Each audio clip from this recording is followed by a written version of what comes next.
warahmatullahi wabarakatuh dan salam sejahtera untuk kita semua.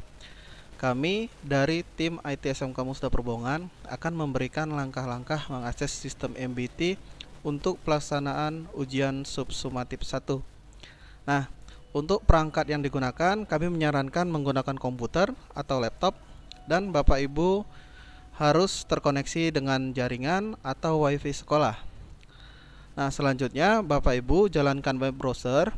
Untuk rekomendasi, gunakan Google Chrome, dan jika sudah terbuka Google Chrome-nya, pada address bar ketikkan 10 11 12 228/MBT. Nah, jika sudah tertulis atau terketik pada address bar, tekan enter. Pada bagian menu e-learning UBK atau CBT, klik menu administrasi UBK yang ada di sebelah kanan. Nah, jika sudah masuk seperti ini, masukkan username dan password Bapak Ibu guru. Nah, untuk saya adalah password username-nya adalah gur046. Kemudian password saya masukkan.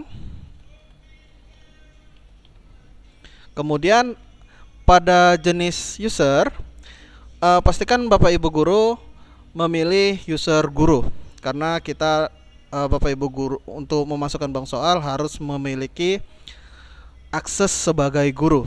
Kemudian klik masuk. Nah, jika sudah masuk ke halaman beranda atau dashboard, di sini kita pilih bank soal. Nah, ketika sudah terbuka seperti ini, pilih lagi bank soal yang bawah, jangan yang atas. Nah, di sini di halaman bank soal kita klik buat bank soal baru. Di kotak dialog ini, di sini kita masukkan data dari bank soal yang mau kita buat. Untuk saya mengampu mata pelajaran ASJ di kelas 12 TKJ. Maka mata pelajarannya saya ganti menjadi C ASJ dengan kode C3 TKJ2 ASJ. Untuk tingkat biarkan saja SMK. Untuk jurusan pilih TKJ. Untuk kelas ini pilih semua. Kemudian kode bank soal. Untuk kode bank soal kami sarankan menggunakan format nama kelas atau tingkatan kelas, kemudian nama mata pelajaran dan jenis ujian. Nah, untuk subsumatif 1 itu atau UH1 atau PH1, maka kita buat kodenya 12 garis penghubung. Ingat Bapak Ibu, untuk nama kode bank soal jangan gunakan spasi, tapi gunakan underscore atau garis penghubung yang untuk memisahkan katanya.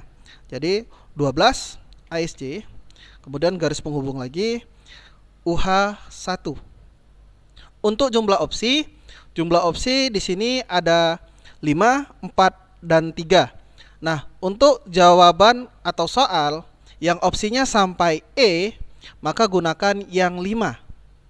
Nah, untuk pilihan berganda, di sini pilihan berganda jumlah soal yang kita masukkan atau jumlah soal yang akan ditampilkan.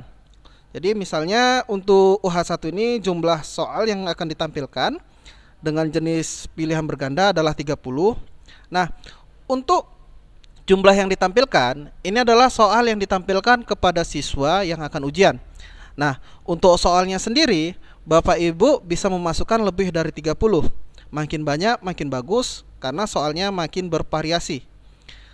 Begitu ya Bapak Ibu. Nah, untuk bobot pilihan, karena kita tidak menggunakan soal esai, maka bobot pilihan untuk pilihan berganda adalah 100. Nah, untuk jumlah esai di sini karena kita tidak menggunakan soal esai, maka jumlah yang ditampilkan adalah 0 dan bobot esainya ada 0. Nah, Bapak Ibu, sekali lagi kami ingatkan untuk memasukkan informasi data bank soal itu dicek kembali informasi yang sudah Bapak masukkan ke kotak dialog ini apakah sudah benar, terutama soal jurusan dan kelas serta mata pelajaran. Nah, jika semuanya sudah benar, dan Bapak yakin itu sudah Bapak periksa, klik buat bank soal yang warna biru, tombolnya Bapak Ibu. Nah, ini saya klik.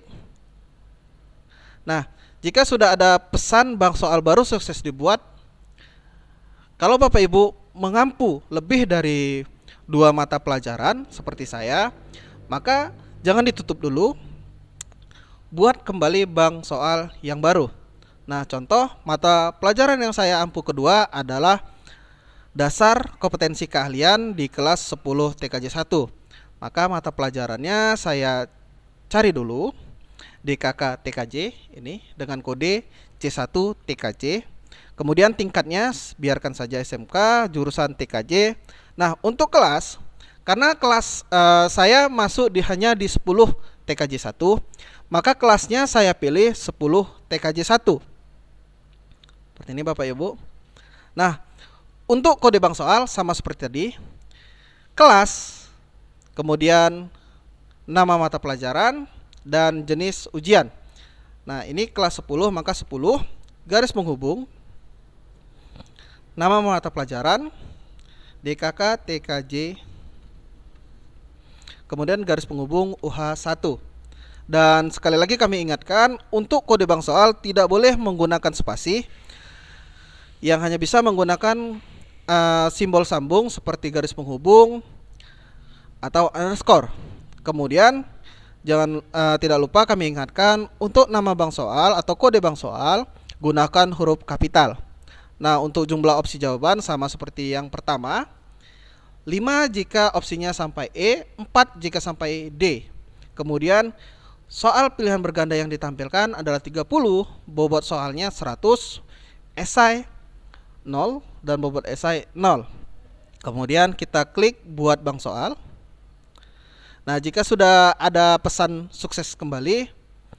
Nah, untuk saya hanya mengampu 2 mata pelajaran. Jadi sudah selesai bank soal yang saya buat, tinggal kita tutup. Nah, di bagian halaman bank soal, maka ada 2 bank soal yang sudah dibuat. Dengan ini, bank soal yang akan kita ujikan ke siswa telah selesai dibuat. Mungkin itu saja yang bisa kami sampaikan, dan selamat mengerjakan tugas untuk Bapak Ibu sekalian. Assalamualaikum warahmatullahi wabarakatuh, dan salam sejahtera untuk kita. SMK bisa, SMK hebat, Musda Jaya.